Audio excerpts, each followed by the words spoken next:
Crossing the feet when you're doing an arm bar. Let's talk about that. So fall down, a teleport into an arm bar. He's defending probably.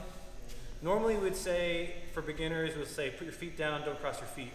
Because we're trying to emphasize that we want you to pinch your knees together and keep your legs from flopping open. So when beginners cross their feet, sometimes they do this, and you get a big diamond shape out of your legs, and then there's all this room, and you lose things. But once you understand what you're doing with the thighs and the knees, changing if your feet are crossed shouldn't really affect past your knees very much. So you can get away, or you might even want to do this sometimes, especially if you're under this arm. I wouldn't cross it if you end up like this, because if you do that, you just give him one thing to push on that pushes both your legs. Meaning I was over top of his forearm.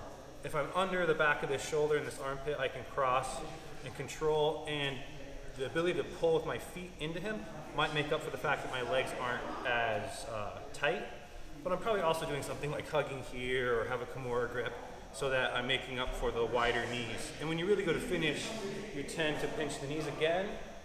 But even then, if you just got it fast enough, there's still enough leverage here, whether I'm like this or like that. It would be if we're in a longer exchange and he's going to fight over my feet. Anything there you'd add? We were doing from the bottom. Mm-hmm. So your knees? What do you want? Your knees guard, close guard? Okay, there we go. So if I have close guard and I go for my arm bar, boom, and boom.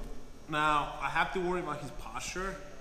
So one of the reasons people will teach like not to cross the feet is if I cross this foot over here, there's nothing keeping pressure on his head, so I'm gonna get stacked.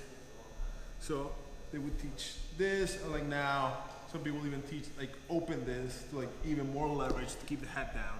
So that's one of the reasons. But once you get good at it, you can. It's fine if you cross your feet as long as you open this knee and keeping the pressure down, and keeping the squeeze in between your legs. So it's like finding that balance between how much you need to squeeze here and when you need to squeeze your thighs together to keep this guy from limb farming out.